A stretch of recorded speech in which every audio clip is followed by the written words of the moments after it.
история одной фотографии. На этом фото, которое было сделано в 20-е годы в Баку, изображен знатный молодой кыргыз.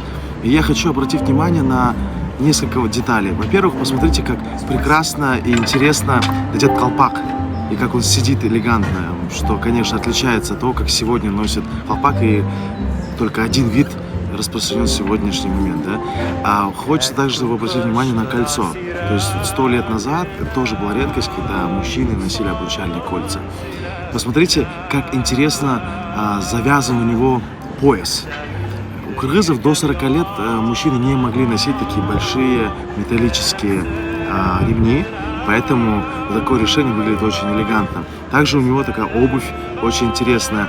Поверх нее одевались калоши, когда люди были на улице, и при входе в дом снимались, и вот на таких вот мягких сапожках сидели в том числе дома. Также посмотрите внимание на пальцы.